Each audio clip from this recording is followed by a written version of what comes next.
안녕하세요. 금음달 정보상입니다. 3월 20일 드디어 기다리고 기다리던 펄어비스의 신작 붉은 사막이 출시를 하는데요. 거의 7년이라는 오랜 기간 동안 기다리고 또 기다린 작품이어서 굉장히 기대가 되거든요. 또 최근에 또 프리뷰 영상이 많이 올라오고 그러다 보니까 게이머들의 관심이 매우 높은 상황입니다. 하지만 이제 평가는 좀 극명하게 갈리는 상황인데 이대로만 나오면 고티 확정이다, 빨리 해보고 싶다, 기대된다는 반응과 반대로 기대하지 않는다, 이걸 믿냐, 크크, 왜 이렇게 말이 맞냐, 구라 아니냐라는 정말 극명한 상반된 의견들이 정말 많습니다. 이러한 평가들 속에서 이제 또 검은 사막 유저들이 또 평가를 좀 하시는 글이나 댓글을 이제 종종 볼 수가 있거든요. 이걸 보니까 나도 한번 좀 해볼까 라는 생각이 들어서 오늘 영상을 찍게 됐는데, 그래서 오늘은 저도 이제 검은 사막을 그래도 좀 오래 했거든요. 6년 정도 했었고 또 PVE라든지 PVP 생활, 스토리 등등 다양한 것들을 해온 제 입장에서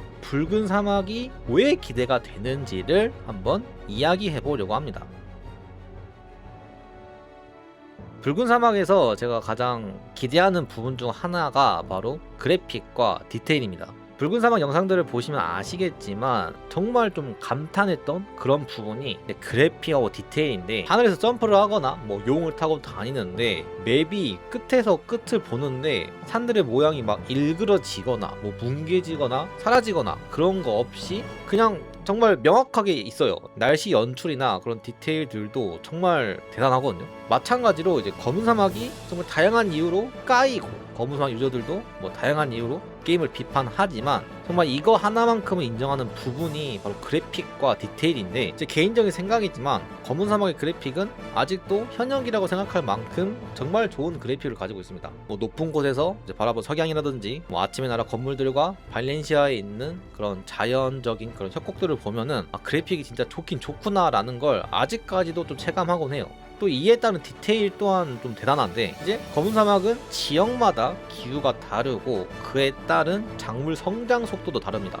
지도에서 비가 오는 지역에 가면 정말 그 지역에만 비가 내리고 시간이 지나면 눈이 쌓이기도 하죠. 이런 요소들을 보면은 검은 사막은 이제 단순한 MMORPG라고 보기 어려울 정도로 세계 자체의 설정과 완성도가 굉장히 높은 게임이라고 생각을 합니다. 그런데 아이러니하게도 이러한 디테일과 그래픽은 검은 사막에서 그렇게 높은 평가를 받지는 못합니다. 왜냐면 결국 검은 사막은 MMORPG이기 때문이거든요. MMO에서 가장 중요한 건 몰입이 아니라 성장과 효율이라고 생각합니다. 사냥, 파밍, 강화 이런 구조 속에서 세 개의 디테일보다는 시간당 효율이 더 중요하거든요. 장시간 동안 사냥을 해야 하는데 비가 오거나 눈이 오면은 눈이 피로하고 걸리적거리고 그로 인해 프레임이 떨어지면서 기술들이 다수가 씹히는 그러한 경우가 발생하다 보니 뭔가 좋은 그래픽은 사냥을 하는 데 있어서 방해 요소가 될 뿐이고, 기후 시스템 같은 이런 자잘한 디테일들은 성장하는 데 있어서 좀 걸림돌 같은 존재거든요. 예를 들어서 비가 오면은 가공 시스템 중에 말리기라고 있는데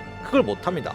왜? 비가 오면은 당연히 말리기가 안 되니까. 하지만 다른 MMORPG에서는 비가 온다고 해서 그런 제한 사항이 그렇게 많지는 않습니다. 결국 유저들은 검은 사막을 하면서 성장을 위해 빠르고 효율적인 방법을 선택하게 되고, 그 순간부터 그래픽과 디테일은 감탄 요소가 아니라 오히려 플레이를 방해하는 요소처럼 느껴진다고 생각합니다. 하지만 붉은 사막은 좀 다릅니다. 싱글 액션 어드벤처 게임으로 나오고 해당 장르에서의 주요 재미는 물론 성장과 효율이 재미를 줄 수도 있지만 가장 중요한 건 경험과 몰입이라고 생각을 하거든요. 그렇기 때문에 저는 오히려 검은 사막에서 제대로 빛나지 못했던 그래픽과 디테일 같은 요소들이 붉은 사막에서는 오히려 새로운 경험과 높은 몰입도를 주어 엄청난 강점이 될 거라고 생각합니다. 붉은 사막의 전투는 말 그대로 우리가 한 번쯤 재미있게 해봤거나 상상해봤던 액션들이 실제로 구현된 전투라고 생각합니다. 검과 방패로 이제 적들과 싸우고 창이나 핸드캐논, 대검과 총을 활용해 싸우기도 하고, 심지어 레슬링 기술을 걸거나 스파이더맨처럼 반동을 이용해 기술을 이어나가는 모습까지 보여주곤 합니다. 좋게 말하면 정말 다양하고 정말 뭐가 엄청 많은데, 나쁘게 말하면 이걸 내가 다 기억하면서 플레이할 수 있을까? 라는 걱정이 드는 구조이기도 합니다. 아마 저를 포함해서 많은 유저분들이 이 부분을 가장 걱정하고 있을 거라고 생각을 하는데, 그런데 저는 오히려 이 부분이 검은 사막 유저 입장에서 붉은 사막이 좀 기대되는 이유라고 생각을 합니다. 검은 사막도 전투가 어렵습니다. 논타겟 기반의 연계를 중심으로 한 커맨드 액션 게임인데, 솔직히 말해서 논타겟, 연계, 커맨드 이 세 가지가 동시에 존재하는 게임은 이게 어려워요. 쉽지가 않습니다. 실제로 이 조작 방식에서 벽을 느끼고 이탈하는 유저분들도 적지가 않거든요. 하지만 신기하게도 이 조작에 익숙해지고 손에 붙기 시작한다면 이야기가 완전히 달라집니다. 타격감, 모션, 속도감, 그리고 전투의 흐름 자체가 굉장히 유기적으로 이어지면서 조작하는 재미 그 자체에 빠져들게 되거든요.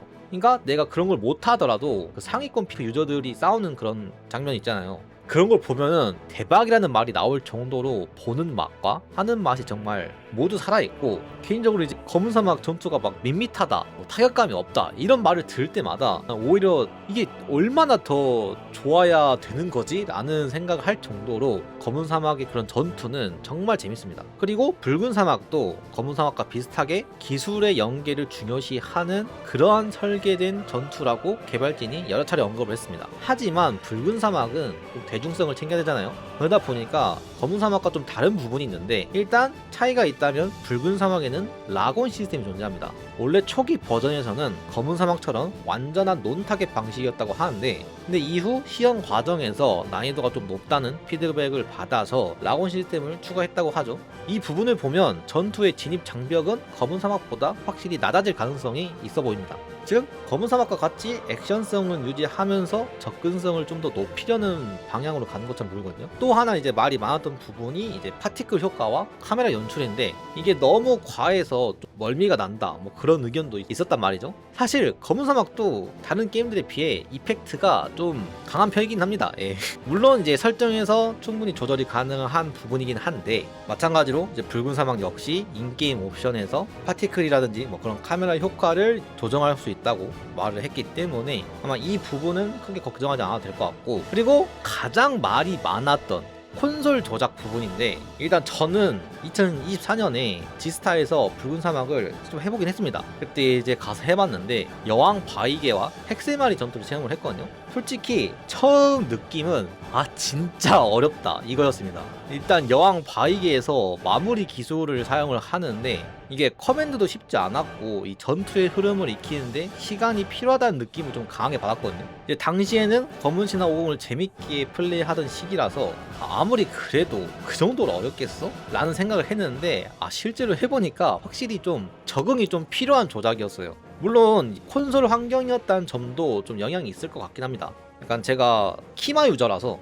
콘솔 조작 자체가 좀 낯설거든요. 근데 이제 이 부분에 대해서도 최근 인터뷰에서 개발진이 이제 이 부분에 대해 설명을 했는데, 시험 버전이 좀 어려웠던 이유는 원래는 게임을 진행하면서 차근차근 하나씩 배우게 될 기술들이 이제 처음부터 이제 전부 개방된 상태로 주어졌기 때문에 좀 어렵다고 느낀 거라고 말을 했거든요. 그러니까 이제 거의 한 번에 모든 스킬을 가진 상태에서 플레이를 하다 보니 조작 부담이 크게 느껴졌다는 뭐 그런 이야기였습니다. 검은 사막 역시 처음에는 복잡해 보이지만 성장을 하면서 플레이하다 보면은 자연스럽게 또 익혀지고 또 익숙해지거든요. 그러다 보니까 결국 붉은 사막의 전투는 단순히 기술이 많은 게임이라기보다는 검은 사막에서 보여줬던 것처럼 배우면서 익숙해지는 그런 액션 구조를 싱글플레이 환경에서 더 과감하게 확장한 형태에 가깝다라고 그렇게 느꼈습니다. 물론 걱정이 되긴 해요. 버튼 누르는 것도 그렇고 좀 말이 많은 걸로 알고 있는데, 근데 이제 락온 시스템 같이 원래 좀 없었던 게 추가될 만큼 좀 신경을 쓰고 있는 부분이다 보니까 아마 이 부분은 개선돼서 나오지 않을까라고 생각을 합니다. 검은 사막을 하면서 많은 유저들이 스트레스를 받는 3대 요소가 있습니다. 바로 노가다, 강화, 운영인데요. 아마 대부분의 유저들이 한 번쯤 생각을 해봤을 것 같아요. 저와 이제 같은 생각을 한 번쯤 해봤을 것 같은데, 이제 앞에서 말한 저런 스트레스만 아니면 검은 사막도 진짜 좋은 게임이고 재미있는 게임이다 라는 생각을 정말 많이 했을 것 같습니다. 물론 이건 검은 사막만의 그 문제점이 아니라 대부분의 MMORPG가 가지는 구조적인 특징이라고 생각을 합니다. 뭐 반복적인 사냥은 뭐 어떻게 보면은 MMORPG에서 좀 필연적인 그런 컨텐츠이고, 강화 같은 요소도 무조건 성공만 한다면 좋겠지만 적절한 실패는 또 유저들의 이탈을 막는 중요 포인트 중 하나거든요. 운영도 라이브 서비스 게임이라면 한 번쯤은 논란이 되는 부분도 존재를 하니까요. 하지만 붉은 사막은 싱글 게임입니다. 즉 앞에서 말한 것들로 인해 스트레스 받을 일이 거의 없다는 거죠. 뭐 검은 사막처럼 뭐 1%의 확률을 가진 아이템을 강화하기 위해서 뭐 몇 시간 사냥을 할 필요도 없고, 대부분의 싱글 게임들이 그렇듯 모험을 통해 아이템을 파밍을 하거나 정말 적은 재료들로 아이템을 만들거나 그러겠죠. 강화도 이제 확률이 아닌 모험을 통해 얻은 진기한 아이템이나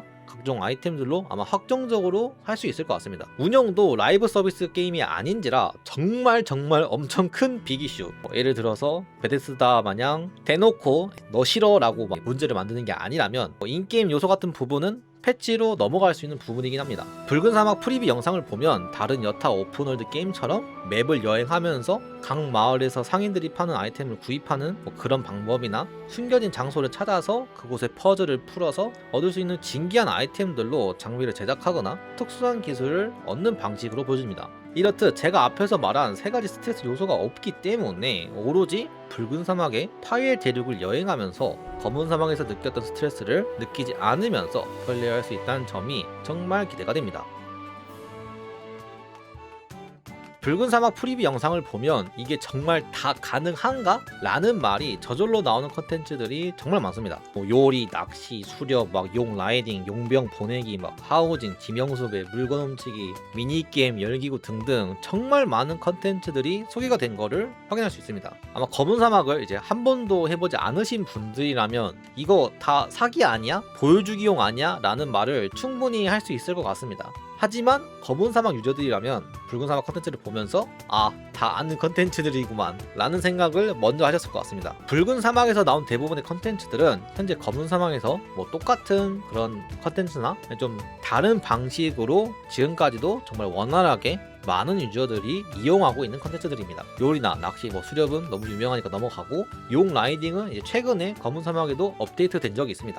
용병 같은 경우에는 검은 사막에서 일꾼이라는 시스템으로 남아있고, 하우징도 일반 집과 장원이라는 집을 구매해 꾸밀 수 있고, 지명수배는 카오 시스템, 호감도 시스템도 이렇게 존재합니다. 그 다음에 미니게임인 야르, 대륙을 횡단할 수 있는 열기구 등등 대부분의 컨텐츠들이 검은 사막에 존재를 합니다. 그래서 붉은 사막의 컨텐츠는 검은 사막에서 이미 검증된 시스템들이 싱글 플레이 확률에 맞게 확장되거나 또 그런 업그레이드된 모습처럼 느껴졌습니다. 그렇다 보니 검은 사막 유저 입장에서는 와, 업그레이드된 그래픽으로 검은 사막에서 했던 컨텐츠들을 다 할 수 있다고? 라고 이제 생각을 하기 때문에 정말 신뢰가 안 갈래야 안 갈 수가 없습니다. 다만 여기서 좀 자주 나오는 의견이 하나가 있는데, 아니 컨텐츠가 많으면 뭐하냐, 깊이가 없는데 라는 이야기죠. 실제로 검은 사막 생활 컨텐츠가 좀 복잡하기만 하고 깊이가 부족하다 라는 의견이 종종 나오거든요. 근데 저는 조금 다르게 생각을 하는데, 이게 검은 사막의 생활 컨텐츠 자체는 MMORPG 중에서도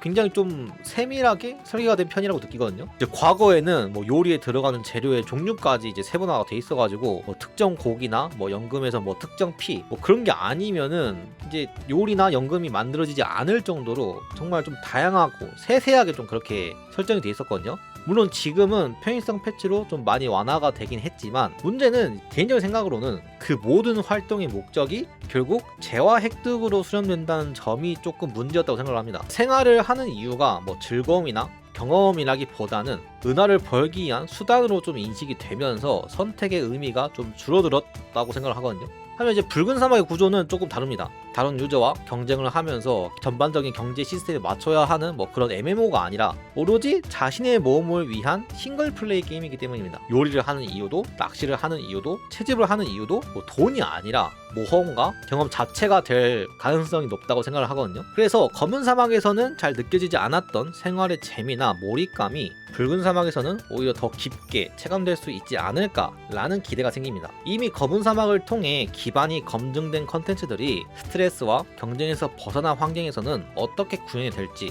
이 부분이 제가 붉은 사막을 기대하는 큰 이유 중 하나입니다. 이 부분은 솔직히 말하겠습니다.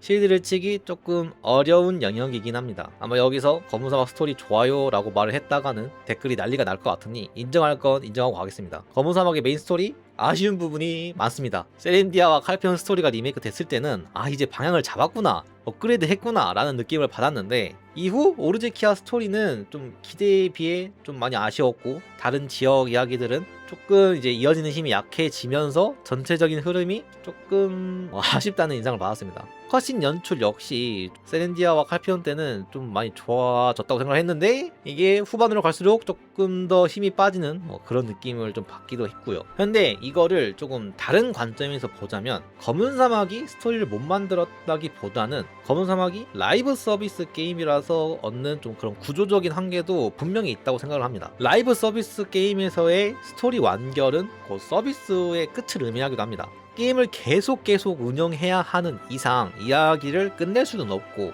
계속 이어가야 하죠. 검은 사막은 11년이나 된 게임이고 그만큼 서사가 계속 확장되면서 이야기의 밀도를 유지하기가 좀 어려웠을 거라고 생각을 합니다. 물론 전체 스토리는 1부와 2부로 나뉘어져 있고 최종 엔딩도 존재하고 1부, 2부의 보스도 정해져 있다고 개발진이 언급을 하긴 했지만 이 긴 시간 동안 업데이트를 이어가면서 어떻게 이제 그렇게 이야기를 계속해서 전개해 나가야 하는지 좀 그런 과정이 훨씬 좀 어려운 작업일 수밖에 없다고 생각을 합니다. 또 이제 펄어비스가 1인 개발자도 아니고 게임을 또 혼자 만드는 것도 아니다 보니까 기술적인 한계나 개발 일정 같은 현실적인 요소들도 계속해서 영향을 줄 수밖에 없으니까요. 그래서 지금 무슨 말이 하고 싶은 거냐? 근데 검은 사막 스토리도 좋은 스토리가 있어요. 흥미로운 점은 정말 메인 스토리와 조금 동떨어진 컨텐츠에서는 오히려 스토리의 완성도가 높아지는 그런 것들이 있다는 겁니다. 대표적으로 아트락션 초반 던전들이나 아침의 나라 지역 스토리는 정말 스토리가 좋거든요. 떡밥 회수나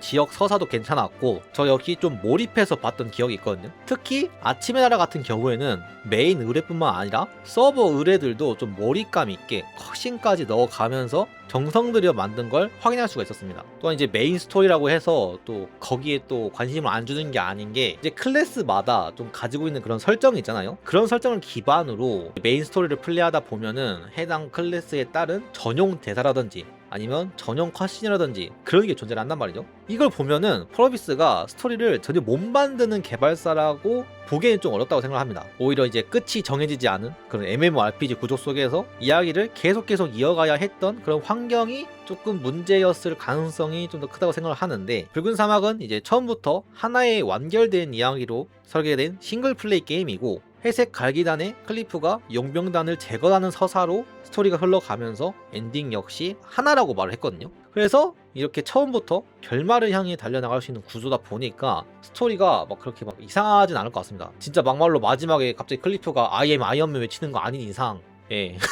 물론 스토리가 잘 나왔으면 좋겠죠. 위쳐3나 레데리2처럼 진짜 엄청난 서사로 나왔으면 좋겠다라는 그런 생각이 있긴 하지만 절반 정도? 그 정도만 나와도 좀 괜찮다고 생각하거든요. 약간 뭐랄까 넷플릭스에서 몰입해서 보기 좋은 드라마 한 시즌 정도? 그 정도의 완성도만 보여줘도 저는 충분히 만족할 수 있을 것 같습니다. 결국 이제 오픈월드 게임에서 중요한 건 스토리만이 아니라 그 안에서 경험하는 모험과 컨텐츠가 좀 제일 중요하잖아요. 스토리가 탄탄한 중심축의 역할만을 해준다면 붉은 사막의 세계를 즐기는 데 있어서 충분하지 않을까라는 기대를 하고 있습니다. 이렇게 해서 좀 오늘은 검은 사막 유저 입장에서 붉은 사막이 기대되는 이유를 좀 말을 해봤는데 저는 붉은 사막이 꼭 성공을 했으면 좋겠습니다. 제가 검은 사막 유저라서 그런 것도 있고 거기에 넘어서서 한 명의 게이머로서 잘 성공했으면 좋겠어요. 이게 최근에 그 유비소프트 아우씨 그놈들한테 대인 게 너무 많아요. 요즘 보면은 오픈월드라고 나왔는데 보면은 다 개판이고 진짜 실망할 정도로 별로인 게임들이 많아서 진짜 좀 붉은 사막이 좀 잘 나와서 그 뒤에 나오는 게임들이 좀 자극을 받아서 좀 열심히 만들었으면 하는 그런 바람이 있단 말이죠. 그렇기 때문에 저는 이제 붉은 사막이 꼭 진짜 엄청 성공해서 대작인 게임이 됐으면 좋겠습니다. 그 길 끝에 답이 있을 것이다.